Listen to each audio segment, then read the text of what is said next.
So let's first dive into Notre Dame's offensive recruiting. It is really ironic.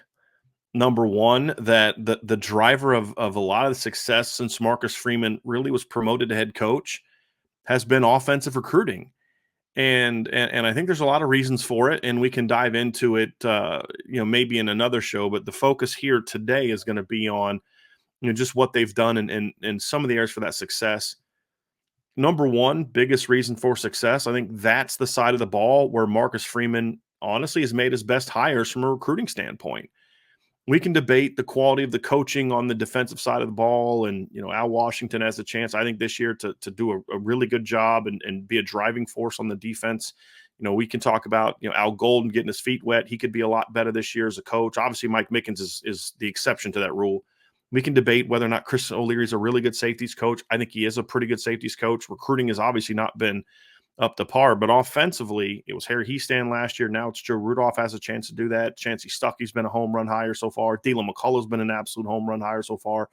Jared Parker's done a really nice job as a coordinator. I think Tommy Reese having a head coach that was putting in the work allowed him to have some success, not just recruiting quarterbacks, but also being the driver of it. Jared Parker's having a lot of that success.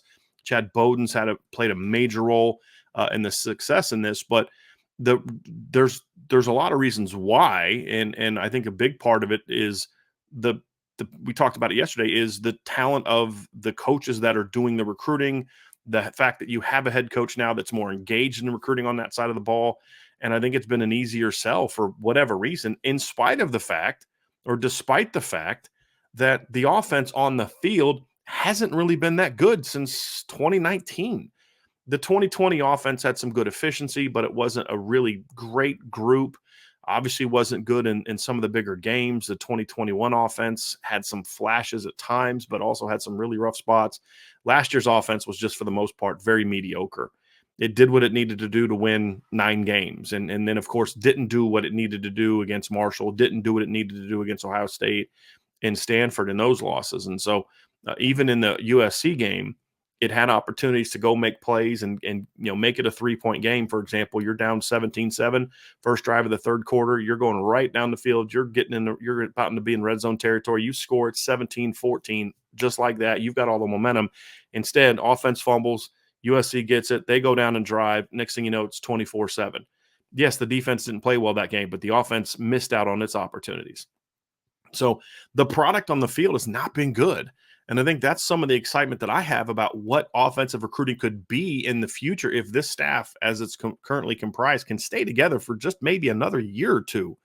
What kind of offense recruiting you could have. And we're going to focus on 24 recruiting, but also there needs to be a look at kind of in a 2-year window, because the reason that I'm so excited about this class is not just because of its talent. It is talented. But what do we always talk about? It's about stacking classes, stacking units, stacking sides of the ball, and stacking big picture classes on top of each other. And when you look at each position group, you're like, man, they just have not had any misses, really. The offensive line class is still a TBD, but right now they're looking like they have a shot to finish very well. And so when you look at offensive recruiting right now in the 24 class, you have 10 commits right now. It is June 7th, and Notre Dame has literally, I'm not even being hyperbolic, they have literally met all of their numbers needs in the class. They needed a quarterback. They needed then needed 2 running backs. So originally it was a want, then it became a need. They've got that. They only needed 3 receivers. They only need 1 tight end. They only needed 3 offensive linemen. Those were the numbers that we set up at the beginning, were sort of the minimum number needs. And they've already got them. And the thing is, they've got them in talented form. You've got a top 100 quarterback, you have 1 running back that is ranked in the top 100 by at least 1 service. Another's ranked 108. You have 2 receivers that are ranked as top 100 players by at least 1 service, and you have an offensive lineman that's ranked as top 100 player by at least 1 service.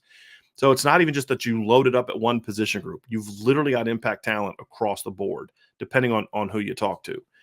I think that's certainly true at the skill positions, quarterback, running back, and receiver.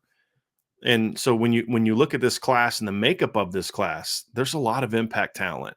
You've got a quarterback that is a top 20 player by at least 1 service.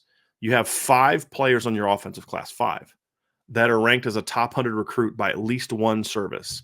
And that's CJ Carr, Cam Williams, Isaiah Canyon, Keedron Young, and Peter Jones. Those are the 5. All 10 of your commits, all 10 are ranked as top 250 recruits by at least one service. Because even though you look at a guy like Jack Larson, who some people have dropped down as a 3-star, ESPN still has him in the top 200. Anthony Knapp's a 3-star by a couple people. He's ranked number 206 by On3. So every player that you have, Styles Prescott is ranked, I think, 189 by On3, even though a couple others have him as a 3-star. And so at least one outlet values, in my opinion, what this group brings to the table. And I certainly do as well. So with the addition of Keedron Young, when you look at the Irish breakdown grades, I have Keedron Young as the number 3 player in the class for Notre Dame. I'm just pulling up my rankings here. So if you haven't checked it out, I did do an article on this, breaking down the rankings. Let me pull that up. But I have obviously CJ Carr is my number 1 ranked offensive commit in the class. Cam Williams. Actually, I'm just going to go and pull this up so you all can take a peek at it. So if you have not read this article, definitely check it out. But as you can see here, this is the ranking of the class. And so let me make that a little bigger for you. That is my top 10 of the offensive class. Obviously, CJ Carr ranked number 1. Cam Williams ranked number 2. Keedron Young is number 3. Isaiah Canyon's number 4. Now, all 4 of those players, if you know my grading system, each player has an Irish breakdown grade. So as you can see right here on CJ Carr, this is their current grade. This is how I view them now as recruits. And then there's an upside grade, which is more of a, hey, this kid has talent, but right now he ranks here with work, with potential, if he develops the way that I think he can as an individual. And then from a coaching standpoint, this is the type of player I think he can be. And so that you have that upside grade too. But you have right now the top 4 players on the board for me are guys that I have as top 100 recruits, and 2 of them are top 50 recruits. And then obviously number 3, Keedron Young is that category. And then Isaiah Canyon is in that category as well. 3 of the commits in the class right now have 5-star upside grades for me. Now, one thing to keep in mind, this year is this is an example of when you look at like kind of this class, it's my not example of, it's my first year, or it's not first year. I always try to adjust the way that I do rankings to make sure that they're as accurate as possible, that I'm able to stay on top of, some areas where I might be having misses. I talked about it a little bit yesterday. And so here, let me get rid of that real quick. That is kind of annoying. So when you look at it and you say, okay, where can I improve my rankings process? How can I upgrade it? How can I update it? One thing that I felt that I was doing is I was giving too much of a high ceiling to the 5-star upside to too many players too early, and still had some question marks. And to me, if you're a 5-star, you shouldn't really have any glaring question marks for me to put you as a 5-star upside guy. And there were. So as I looked back on it, I decided I wanted to be a little bit more critical of that. And so right now, but even with that in mind, I still have 3 players that have 5-star upside grades: CJ Carr, Cam Williams, and Isaiah Canyon. So there's a lot of value in this class. There's a lot of depth in this class, but there's also a lot of impact in this class. Only one of the players in the class does not rank as a 4-star player on my board right now. That's Anthony Knapp. I have him as a 3.5-star player, which is that of a top 350 type of guy. He does have a 4-star upside grade for me. I have Jack Larson as a top 250 guy. Styles Prescott is a top 250 guy. I have Aeneas Williams as a top 200 guy. Peter Jones. Actually, I think I have Peter Jones as a top 150 guy. Let me just check and make sure. He might be top 200. Yeah, top 150 guy. And he's a guy. There's a Micah Gilbert's number 5. He's a top 150 guy. Isaiah Canyon, there's a little bit of a gap between 4 and 5 in the top 4. Those other 4 guys all have are top 100 players from me. And all of them are ranked as top 100 players by at least one service. So this isn't like I'm going out on a stretch and these guys nobody's ever heard of these guys, which on defense, I have a couple guys like that. But these are guys that are getting a lot of respect from other people, but also obviously guys that I believe are very talented. And here's the important part for me. Notre Dame has landed a lot of highly ranked players in the past. A lot of 5 stars, high 4 stars, guys that at least one service ranks as a 5 stars. But at the same time, they were a lot of linemen, offensive linemen, tight ends, players like that. You weren't seeing a lot of the skill, the true skill, the quarterbacks, the receivers, and the running backs that were consistently high ranked. And I think when you look at what's changed, in my opinion, of the last 2 years, one of the biggest differences when you look at Notre Dame's recruiting has been the fact that a lot of the higher ranked players that they've signed are offensive skill players. Last year, for example, my number one ranked recruit in the class was an offensive lineman, and that was Charles Jagasaw. So I'm actually going to bring that up. I'm having some fun bringing those graphics up, so you all don't have to just stare at me the entire time. Get something else for you to look at. But if you look at last year's class, for example, and the top players that I had in that class, let's pull that up. So Charles Jagasaw, who was an offensive lineman, was my number one ranked player. But after that, my 2, my 3, my 4, my 5, my 6 were all skill players. Jeremiah Love was a top 50 player. Braylon James is a top 100 guy for me. Jaden Greathouse was a top 100 guy for me. Kenny Minchie was a top 100 guy for me. And then you have number 6, Caleb Smith was a top 150 guy for me. That's not that I didn't like the offensive linemen or I didn't like Cooper Flanagan. They were all guys that I liked, but it's just that receiver class was outstanding. And as you can see, I didn't have Rico Flores as high as others. I still had him as a top 200 recruit. And I think he's already starting to show that he might actually be able to outplay that pretty quickly. Now, I did give him, I believe I gave Rico a 4.5-star upside grade. Let me just check that out. So I did like the potential. Yep, I did. So there's a lot of talent there, a lot of potential there. But this is really the thing that's changed the most about offensive recruiting the last 2 years is that you're seeing Notre Dame really improve its ability to land, in my view, high level skill. And I think that's an important piece to this conversation. And when you look at the 2010 class, or excuse me, 2024 class, I think that shows out even greater because the best prospect in your class, the 5-star in your class, is a quarterback. You have another kid who's a 5-star, I think, on the 247 composite rankings. Let me just check that real quick, make sure that we're accurate. Cam Williams is, in fact, a 5-star on the 247 sports composite ranking. So he's also a guy that's a 5-star. CJ should be a 5-star, and he would be if it wasn't for On3's ridiculous ranking of him having him like number 193. So there's a lot to like about this class. I think this staff has done a phenomenal job. And I think when you look at how it's complemented each other with last year's class, that's also really important. So last year's quarterback, Kenny Minchie, this year's quarterback, CJ Carr, love that 1-2 punch. The reason it's important to stack quarterbacks on top of each other is because Notre Dame it could go out and sign a big time quarterback, but if you don't surround it with other talented quarterbacks, you get in some problems. And we saw this last year where in 2021, where Jack Cohn goes down and you've got to put a freshman in there because in years prior, you didn't do a good enough job recruiting or developing your players and keeping them here.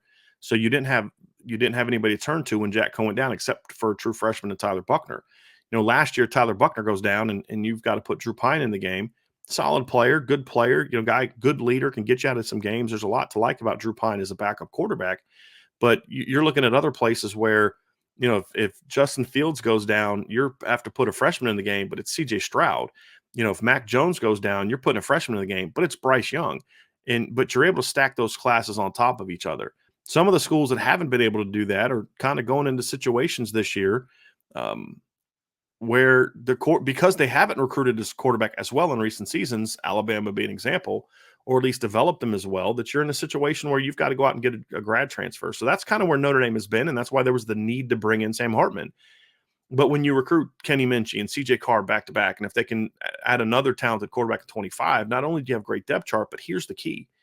It's your margin for error at quarterback widens. And when you only have like one good quarterback every 3 or 4 years, if he doesn't pan out, if he gets hurt, there's a big drop-off between him and the next quarterback.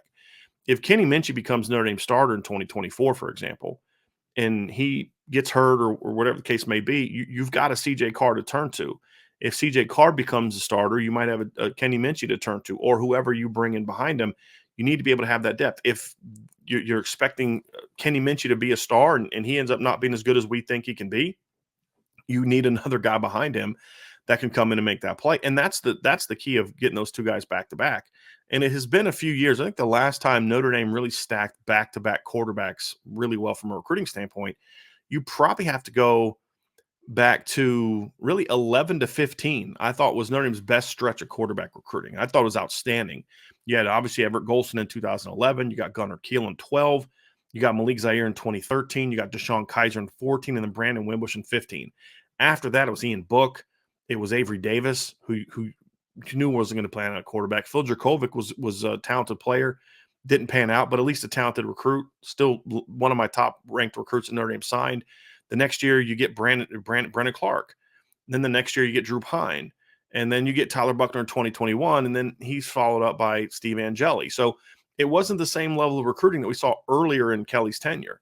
And I think we saw the result of that. So that in 2 of the last 3 years, Notre Dame's going to have to start a transfer quarterback because of that inability to recruit and develop quarterbacks at Notre Dame. Well, now you're starting to see that, and now it's going to be up to Gino Guidugli to continue that in the 25 class. But 23 and 24 is outstanding. Look at running back recruiting. Dylan McCullough has done a phenomenal job. And look, Tony Alford did an outstanding job recruiting running backs. There were some things that kept him from being able to have even some more success at times that wasn't necessarily about him. It was more so about the system or the head coach or things along those lines. But he did an outstanding job. Obviously, he signed some very talented running backs, George Atkinson, Greg Bryant, Torian Folston, Josh Adams, Dexter Williams. So there was plenty of talented running backs during that tenure. Obviously, and he was also responsible for Theo Riddick and Sierra Wood because he was the running backs coach in 09. He was one of the Charlie Weiss holdovers that did a great job with that. Autry Denson was really struggled with recruiting. I could tell you some horror stories about that. And then that left Notre Dame going into 19 and 20 with some major question marks at running back. Now, Lance Taylor and Chip Long helped get it better. You obviously got Chris Tyree in 2020. You got Audric Estime and Logan Diggs in 2021. And then he got Jadarian Price in 22. And then Dylan McCullough has come in and not only continued that success, but I think built on it. Somebody asked me yesterday to kind of evaluate the running backs where they were as sophomores and, as juniors. So if I'm evaluating at the same time and talking about Audric Estime and Logan Diggs and Jadarian Price, Jabron Payne, and then the two kids they have in this year's class, Kedron Young and Aeneas Williams. And honestly, the two guys that rank at the top were Jadarian Price and Kedron Young, even ahead of Estime and Logan Diggs. And I was always high on Logan Diggs. Estime was a good back as a junior. His breakout came as a senior. So we'll have to see if these other guys can make that kind of breakout. But the recruiting is certainly upgraded, in my opinion, under Darnell. Sorry, that's his wife's name. Dylan McCullough. And it's not just the talent acquisition, which is important. Jeremiah Love was a top 50 recruit for me. Became such. He was more top 100 to 125 when they first started recruiting him. Had a big breakout as a senior, jumped up to top 50, certainly top 100. You look at Aeneas Williams, he's a top 200 guy on my board. Rivals has him ranked number 108. And then Kedron Young is a guy that I have as a top 100 recruit. He's been a top 100 recruit for me for a long time. And he's a top 100 recruit according to On3. So it's not only a jump in talent, it's a jump in complementary skill as well. And I think this is something that I really like because you can have success recruiting the same type of back. You can, especially if you're a team like Alabama, because Alabama for a while there, early in Saban's tenure, they were all pretty much the same back. From Mark Ingram to Derrick Henry, they were all pretty much the same back. Now, they had some variant skills, and Eddie Lacy wasn't like TJ Yeldon completely. But when I say same back, what I mean is you're using them the same way. You're running the same schemes. Their emphasis is on running and maybe pass pro. They're not guys that are real dynamic pass catchers. You're not bringing one guy in to run this offense and another guy in to kind of do these things. You don't really play them together because they kind of do the same thing. Maybe a guy can do some lead blocking. And so you can win that way. But I think for Notre Dame, the key to success is to bring in complementary skills. And I think when you look at Notre Dame's best running back tandems, guys they've used together. So like I said, I don't count 15 as a tandem because they didn't really use Josh Adams until CJ Prosise got hurt. But when you look at their best tandems over the years, they're guys that bring different skill sets to the table. You think of Theo Riddick and Sierra Wood in 2012, very different backs. Sierra Wood and Jonas Gray in 2011, very different backs. 2010, Sierra Wood, notice Sierra Wood was in a lot of those. Sierra Wood and Robert Hughes, different backs. You look at 2018, Dexter Williams, Tony Jones, similar backs, which is why one guy was primarily got more of the carries. Last year, Audric Estime and Logan Diggs were kind of the exception to the rule. And so I think having complement, and the reason that was problematic is because if you had a team that could defend that one part, that one thing you do, that inside run game, and slow you down there, you didn't have anywhere to turn. And so for me, I would like to get to the point where when you look at Notre Dame and you look at how they're building their backfields, you've got to have multiple every down backs. Now they can be different types of every down backs. Jeremiah Love to me is an every down back, but he's going to do it differently and probably with less volume than a Kedron Young, for example. So you can play them together and mix the carries up that way. You look at Aeneas Williams. Aeneas Williams can be a lead back, much like Kyron Williams was. I think he's a better version of Kyron Williams. But how are you best utilizing him? And I think that's going to be a key for me is you need backs that can do all the same things. You need to be able to have every back be able to run duo and inside zone and counter. But it doesn't mean that that's what you major in the same thing. So, with this back, I may be more inside zone, counter outside zone. With this other back, I may be duo and G scheme or duo and buck sweep or something, duo in a wrap scheme, something like that. This other back's more of an off tackle guy. He's more of a counter outside zone, toss sweep type of guy. It's the same concepts. They can all run it, but I can mix up how I'm attacking you with different players, which means you have a lot more you have to prepare for defensively, but it also allows you the opportunity to use them together. I'm a big believer, and this is more personal bias. I'm a big believer in especially for a place like Notre Dame where you're not always going to have the most talented team on the field. You can be in that conversation, but Notre Dame's not going to have 2019 LSU talent. I don't think. Not many people do. They're not going to have a receiving core that's going to look like that Bama group where it was Jerry Jeudy and Henry Ruggs and Jalen Waddle and Devontae Smith. It can be very good, but is it going to be that? No, but not many people do. Same with Ohio State. But the key is you have a lot of talent. You have talent at different positions, and you have talent in areas where you look at your roster and you say, boy, I can do a lot with this group. And I think that's going to be a key for Notre Dame because then, yes, you have talent. You have a top 5 to 7 offensive talented roster at that point in time, but you don't just have to rely on talent. You can now scheme that talent into greater success, and that's how you get the big-time numbers. And that's how Notre Dame can get up to be that 38, 39, 40-plus point per game team is, yes, you have talent. Yes, you have impact quarterbacks, but you can use this talent in a lot of different ways and attack teams in a lot of different ways. And now the scheme becomes more impactful because I'm able to utilize the talent in different ways, and it really leaves the defense just with not a lot of answers. And because if you find an answer on how to stop Kedron Young, for example, that may then expose you to being vulnerable to how I'm going to use Jeremiah Love or Aeneas Williams. Or if you're able to say, hey, look, we got a plan to make sure that Kedron Young and Jeremiah Love don't hammer us, that's fine, but you're going to have to commit a lot of resources to stopping those two guys and how you use them, or in Aeneas Williams and how you use them. Now you've left yourself vulnerable to what we've got going on the perimeter, looking at it from an offensive standpoint. And so to me, I look at it and say, boy, that's the kind of complementary talent that I look for. And I think that's what they've done in these last 2 classes at running back. So it's high-level talent. 2 of your 3 running backs are top 100 players on my board. The other's a top 200 guy on my board, but he's ranked 108 by another recruiting service. Then you look at the receiving core. I think that you've got 2 very complementary groups. Last year, you had one guy that was just a vertical, downfield, home run threat in Braylon James.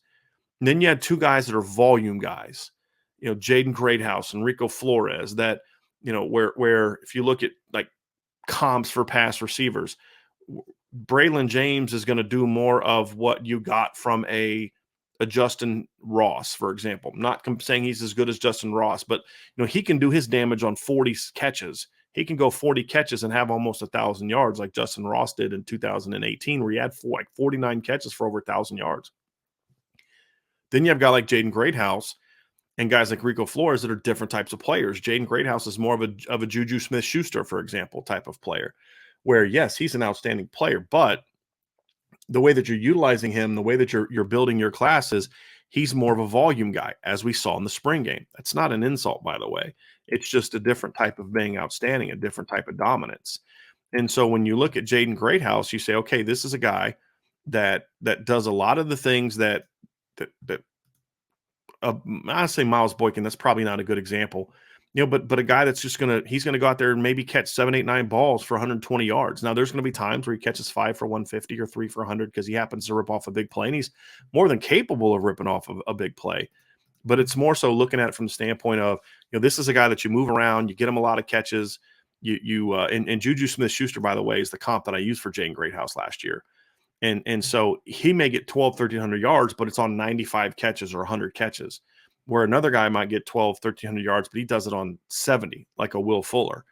And then Rico Flores is very similar in that regard. Rico Flores is another guy that I looked at last year as a bit more of a volume guy. He's that guy on 3rd and 5 that you have to get the ball to. Raymond McKnight was my comp for him.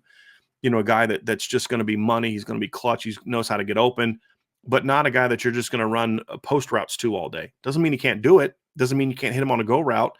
Doesn't mean he can't make big plays. It's just not his bread and butter. His bread and butter is, I'm just screwing you into the ground with my post curl route. I'm screwing you into the ground with my comeback. I'm stemming you up and then making you think post, and then boom, I'm snapping it off to an over route, and you just can't hit me with that triple move is just getting me open. I catch it, you tackle me, 25-yard gain. Where other guys may catch that ball at 15, and then they're so fast they take it the rest of the way, or they catch a screen and make a guy miss, and then the speed is there. A guy like Braylon James can just run by you. And so to me, when I look at those type of guys, it's a really unique skill set. It's a different type of skill set. You can play all three of those guys together and do different things with them. And then you've got a Caleb Smith who's a fast guy. He can run crossers. He can take the top off the defense. I'd probably rank him number 2 in the class of taking the top off the defense. But he's that guy you get screens to, and you get crossers to, and you have him run drags and overs and glance routes and things like that, where you're trying to get him the ball in space. So you have 4 players that really bring you different skill sets. Only 2 of them are really comparable, and that's Rico and Jaden Greathouse. Braylon's kind of a unique animal over here, and Caleb Smith is a bit of a unique animal over here.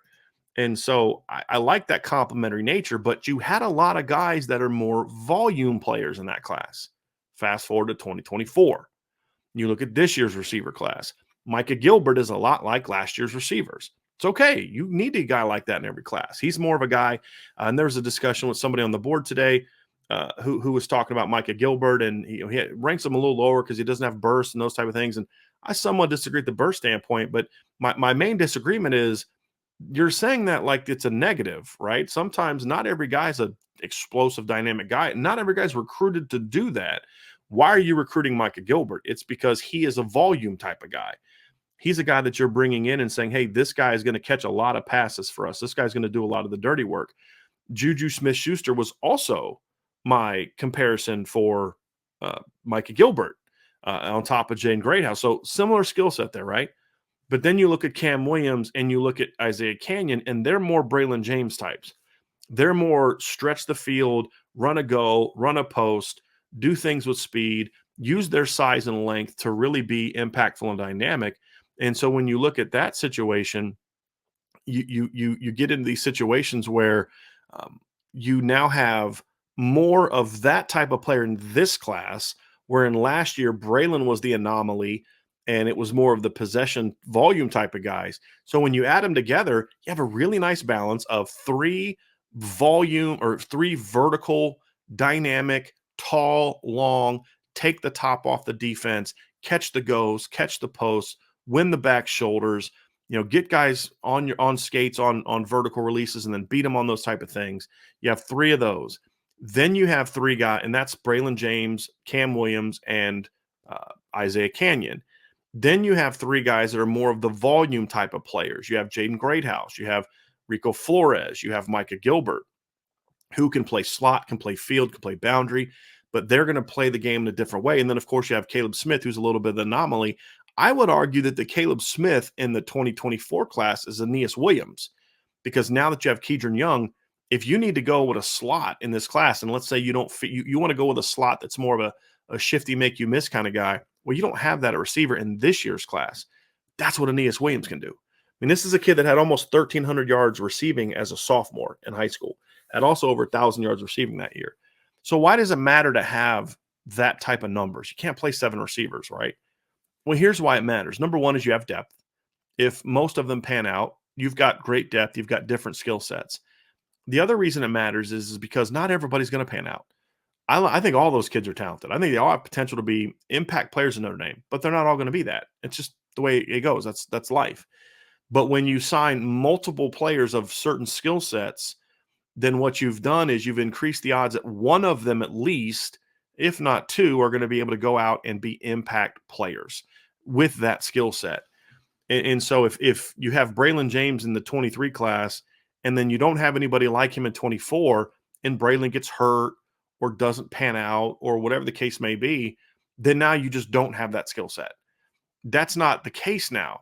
You've got Cam Williams, you've got Isaiah Canyon. Now, if all three pan out, you're going to be hard to defend, right? If two of them pan out, you're going to be really hard to defend. But if one of them pans out and then two of the other type of pan out, you've got yourself a pretty darn good starting core. And then those other guys are still good players, but maybe just not what we'd hoped for. You still have good depth. And so when I look at this, I love the versatility that this group has. But more important, you looked at your roster and you said, okay, this year in this class, we need more of this type of player. And I think that was a really wise way to go about it, which is maybe why you saw them prefer a certain players over others that people might have liked. So I really like that. I feel the same way about Jack Larson. I think Jack complements Cooper Flanagan very well. The offensive line class is still a TBD. If they don't get Gearby Lambert, then I'm going to have some criticisms about the offensive line recruiting. And that's not just with Joe Rudolph. That's also going to look back last year with Coach Easton, because I don't know if you got enough guys that are, I believe, are definitely tackles. If you get Gearby Lambert, that changes things, and we'll get more into that here in a little bit. But when you look at this class, folks, it's hard for me not to get excited. I'm curious if you all are as excited as I am. I look at this group with CJ Carr and the two running backs and the three receivers and Jack Larson, and I say, I don't know if there's going to be more than two or three teams in the country that are going to put a better group of skill player together than that. And I felt that about last year's class as well, for the most part. I mean, Jeremiah Love was a top 5 running back. You got a top 5 receiver class last year. You got one of the best blocking tight ends in the country, and that's what you were looking for, was a blocking tight end. And so Kenny Minchey to me was a top 100 quarterback. So I look at this year's group, and I think it's even more dynamic because of, as much as I love Kenny Minchey, CJ Carr to me is just better. You've got Jeremiah Love last year. You got 2 this year. And so I think it's really worked out. And you look at who some of the number 2 backs could have been last year, and you passed on a second back. You could have got Jane Lamar, didn't get him. I think that is going to be one of those things where that's a blessing in disguise for me. I like Jaden Lamar. He was a nice player. I think I had him as a top 250 guy. I want to be, me. You guys know me. I want to be accurate on that, right? So I believe I had Jaden Lamar as a top 250 kind of guy. Let me just look this up here real quick. So Jaden Lamar commit profile. Let me see if I can pull this up here real quick. I had Jaden Lamar, as a top 250 caliber prospect. Good player. But because you didn't get him last year, it meant you could get 2 this year. And to me, both guys you got this year are better than what Jay Lamar was. And so now you went and got Jeremiah Love. You end up, sometimes a loss can be a blessing in disguise. And I think that's exactly what that was. It was a blessing in disguise. And you were able to go out and get 2 guys this year that I think are both better players. If you had Jay Lamar in last year's class, you can only take one of them. They probably would have taken Aeneas, which means you don't really have room for Kedron Young, who I think is better than both of those guys. So I'm referring to Aeneas and Jaden Lamar. So I think that I think it's a great class. I think it's and I don't use that word lightly. I'm using that specifically, not hyperbolically. I think it's a great offensive class so far. I think that I believe that skill-wise, quarterback, running back, receiver, tight end, they're fine if they stop now. They've met their numbers. They got talented players. They got impact players. You look at a guy like Jack Larson, say, "Bam, wouldn't it be nice to have another tight end who's more of a volume guy?" That we'll talk about that. But Jack Larson's one of those do the dirty work guys.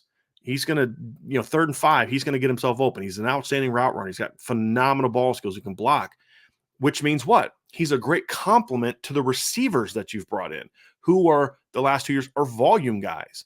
So you've brought a bunch of receivers in, because you look at tight end recruiting the last 2 years, Jack Larson and Cooper Flanagan. They're not guys that are going to be 60 catch Tyler Eifert, Michael Mayer type of guys. They're more of the complementary tight ends. Well, okay, that's fine because you've got receivers that are doing more of that, which now means that you don't have to have a tight end that just goes out and dominates the way Michael Mayer did. He's still going to get his production because he's going to find himself in a lot of one-on-one matchups. And so I think again, it complements him very well. And I think that's an important part of this. So I'm excited about this class, but what's truly going to determine how good this class is going to be is how they finish. This is a top 5 group to me. I think they've got a chance to make it a top 1 to 2 group. I truly believe that. And part of that is because I grade CJ Carr better than most. I think he is right now in the conversation for best quarterback in the class for college. I think there's a couple guys that maybe have better physical tools, not many, but they don't have his other traits as a quarterback. I think this is an outstanding running back group. Outstanding. It's going to be a top 3 to 4 running back tandem. I think this is going to be a top 5 receiving core this season when you look at it. Pound for pound, player for player things along those lines. You have 2 top 100 players in it, another top 200 guy, top 150 guy for me. It's going to be a top 5 receiving core. Tight end is a good player. I have Jack Larson as a top 250 caliber player. Offensive line is where I don't have this class graded as high. I have Peter Jones as a top 150 player with a 4-star upside. I have Styles Prescott as a top 250 player right now. He ranks sort of lower on my list. He's number 8 out of 10, but he's got a very high upside. Talked to someone earlier today trying to find out, what his measurements were when he did his visit. Notre Dame will weigh guys in and take heights and weights and things like that. And I was told he measured in at a little over 6'6" and 289 pounds. So he's already starting to fill out, which has me fired up and makes me feel better about his upside grade. Now, it doesn't change his current grade because I need to see it on film, but it certainly helps me feel better about his upside grade. Getting him was important because you got a pure tackle. Anthony Knapp, that's going to be determined by who's right on Anthony Knapp. If I'm right on Anthony Knapp, then you need to have a 4th lineman big time. If Joe Rudolph is right on Anthony Knapp, this is going to be a really good offensive line class, just as it is, because there's a lot more talent there. But the key to me is going to be Gearby Lambert. Right now, I feel as though skill-wise, Notre Dame can compete with anybody. Tight end, they got a perfect complement for what they needed in the class at that one spot. The offensive line class, to me, is not a typical Notre Dame class. In some regard, I'm not crushing Joe Rudolph for it for 2 reasons. Number one, we've explained it. He hasn't had the time to build the relationships with the kids, the top players in the class, with some of the top guys on the board, as we've talked about. That's very important for offensive linemen, more probably than any other position. Number two, it's not a great year on the offensive line. And that's why getting Styles Prescott was so important, because he is a high ceiling guy. Maybe he doesn't have the floor of what we've seen in past years when you get the McGlincheys and the Elmers and the Nelsons and the Bars and guys like that you just know are going to be good players. Are they going to be great? We'll find out, but at least they're going to be good. Eichenberg was that way. Kramer was that way. Hainsey was that way. You're getting more Aaron Banks types in this class. Yeah, I think this guy can be good, Styles Prescott, but I don't know. We'll see how he pans out. Well, it worked out with Aaron Banks. We'll find out if Joe Rudolph can develop a kid like that, because that's a bit of the unknown for me. Is I don't know. I'm curious to see, can Joe Rudolph develop the way that Harry Hiestand could? We're going to find out. That's a pretty high bar, and if he can, then Styles Prescott's going to have a chance to be a really good player. But you put Gearby Lambert in this conversation, and number one, not only does it kind of make us all feel better about, okay, Joe Rudolph's, he's going to keep this thing going from a recruiting standpoint, but just practically speaking, it's a huge need. He's one of the few, to me, high-level tackles in the class. Now, I have him as a top 100 recruit right now, clear, easy 5-star upside. He's a guy that when it's all said and done, is going to be a top 50 recruit when it's all said and done. Maybe 5-star when it's all said and done. But I'm going to pump the brakes on that one a little bit. But he's got that kind of talent. We'll see how quickly he progresses as a senior. But even beyond that, you're talking about a guy that now gives them a legit, pure potential left tackle type of player. Now you've got 2 guys in this class that have the potential to play left tackle. It goes back to what I said earlier. It now increases the odds that someone is going to emerge as your left tackle. And I think that's a bit of the concern I have about the current roster is once Joe Alt leaves, who's the natural left tackle? I don't know who that's going to be. Is it Jagasaw? Is it Emil Wagner? Is it Blake Fisher? Who's that going to be? You add Gilby Lambert Styles Prescott, you've increased your chances of going out and getting a really good left tackle in future years. So he's important to this class. Last guy I want to talk about is Carter Nelson. Carter Nelson is a very intriguing player to talk about because when you look at the need at tight end, there's not a need there.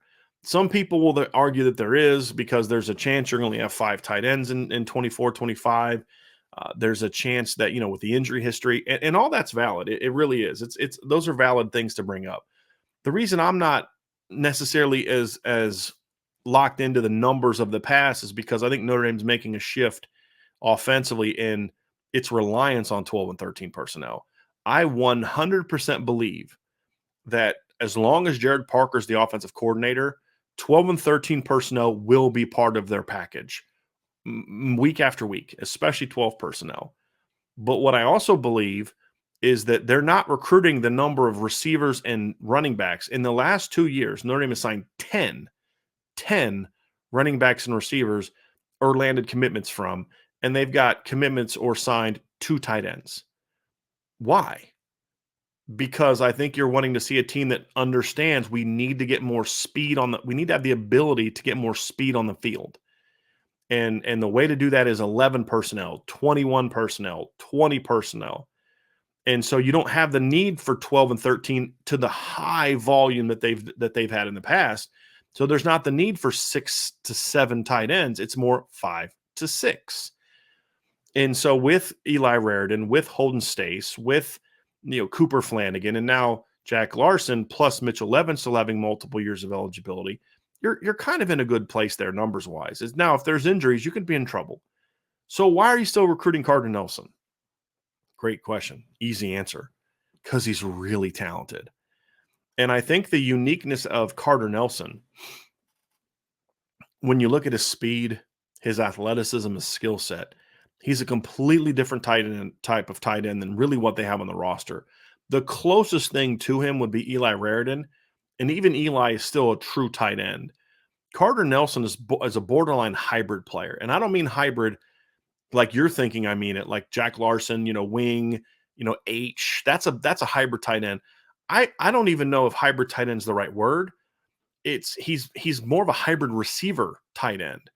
And what I mean by that is you're talking about a kid that's going to be faster than some receivers you've put on the field in the past.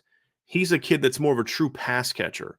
And when you look at him and Jack Larson on the field together, it's 12 personnel, but it's not 12 personnel the way you've been using 12 personnel.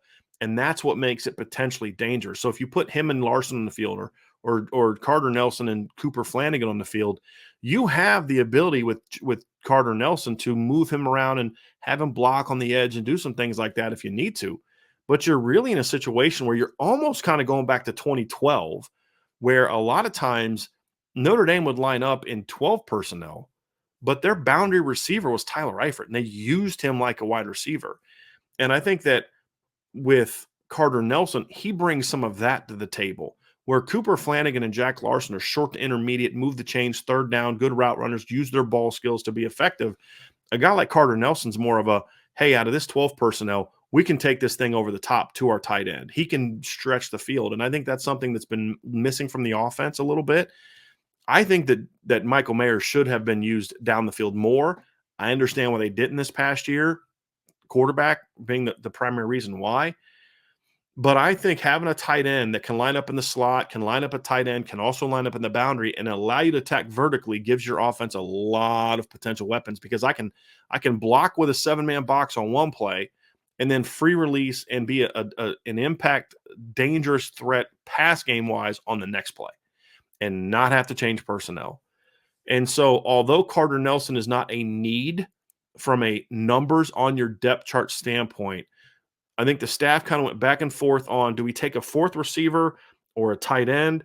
And what basically, and I think this had a lot to do with because Jared Parker's the offensive coordinator. If maybe a receivers coach or a quarterbacks coach was the offensive coordinator, maybe it would have been a different decision.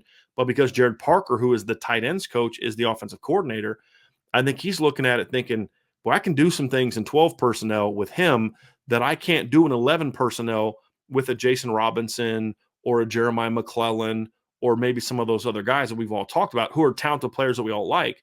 But this gives us a lot more versatility, a lot more flexibility. We can go big with a kid like him and really attack teams. And I think that's really what it comes down to is you're recruiting him because he can be that guy that puts you over the top skill player wise, as opposed to, hey, we met a need.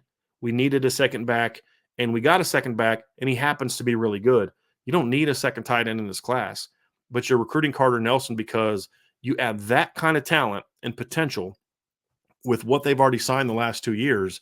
And now you're saying, I don't know that you can really point to anybody that's consistently done what Notre Dame has done at quarterback, running back, receiver, and tight end. Obviously, Ohio State's recruited receiver, in my opinion, last year. And if Jeremiah Smith sticks this year, they've got a chance to have another great receiver class. We say, okay, yeah, they've recruited receiver better than Notre Dame. I don't think they've recruited running back better than Notre Dame. I don't think they've recruited quarterback better than Notre Dame. And then you get Carter Nelson, and you're like, they haven't recruited tight end better than Notre Dame.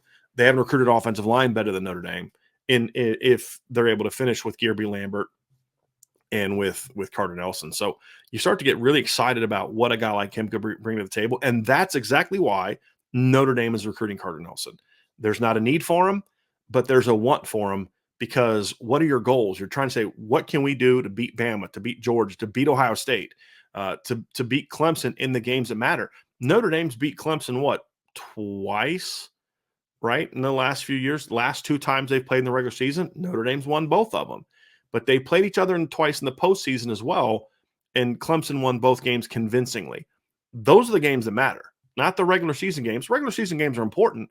You're 2-1 against Clemson in the regular season. You're 0-2 in the postseason. That matters.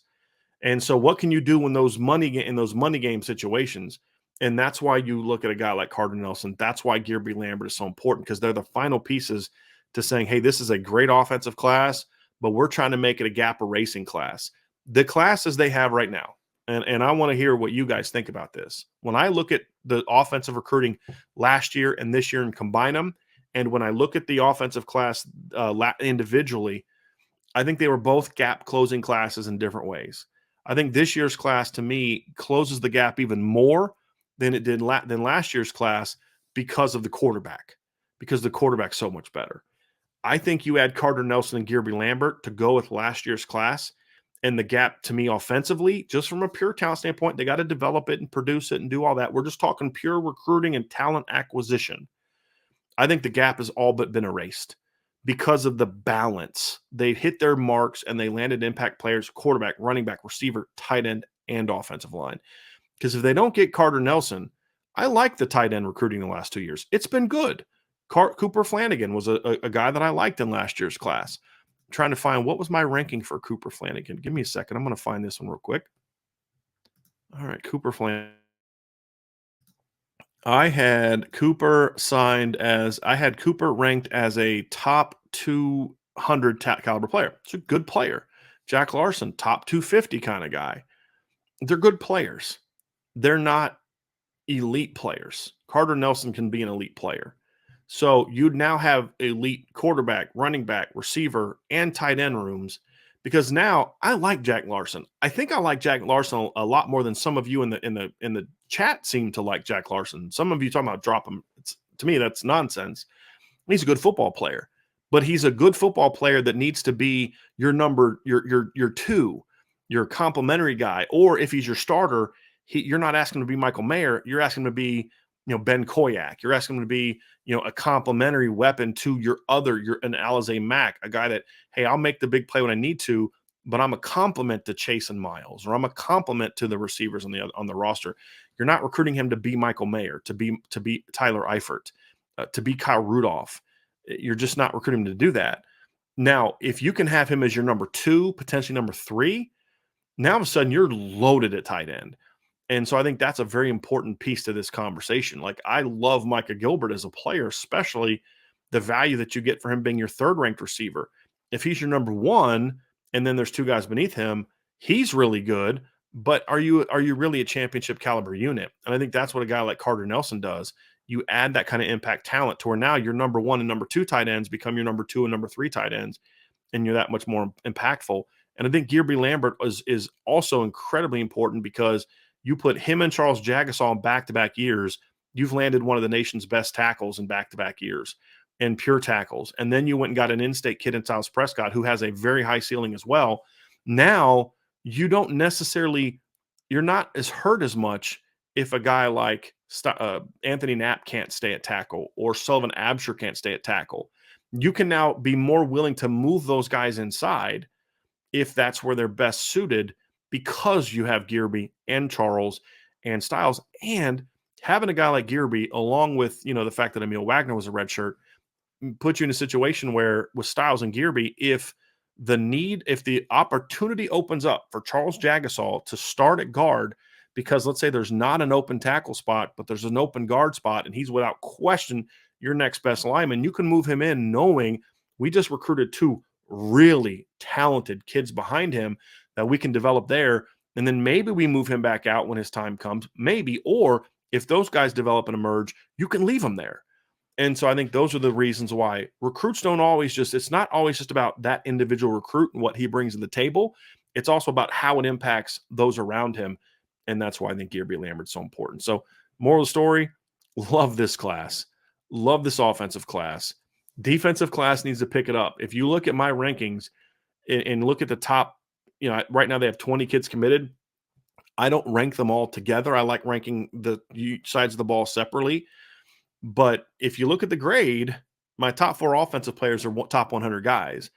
My highest ranked defensive player, Cole Mullins, is a borderline top 100 guy, but right now he's in the 150 range, meaning the top 4 players in this entire class are offensive players. And then if you wanted to get deeper into that and look at the defensive class, you're going to have to go down a little bit past Logan Thomas before you get another guy in that ranking. So Micah Gilbert would be ahead of most of the defensive players. Leonard Moore is the only guy that right now is kind of in that battle to be, in that bottom half of the top 10 of the class. So defense has got to step it up. We'll have a show about that later. Probably talk about the defensive class in this segment next week. But offensive class is really outstanding. And it's just ironic to me. I don't know if you all feel the same way, but it's ironic to me that the side of the ball that's had the biggest jump in recruiting success since Marcus Freeman, former defensive coordinator at Notre Dame, former defensive coordinator at Cincinnati, former defensive coordinator at Purdue, starting linebacker, team captain at Ohio State, is part of a staff that's just killing it in offensive recruiting. I think that's great. And it's encouraging because eventually Coach Freeman's going to get the defensive side of the ball rolling like it was when he was the defensive coordinator. When that happens, if you can maintain the offensive success you're having now, that's how Notre Dame gets to be the type of team that says, hey, we can put a talent on the field that can match anybody. They're not there yet, but they're getting there, and they're certainly closing that gap. And these 2 offensive classes, and especially this 24 class, certainly do that.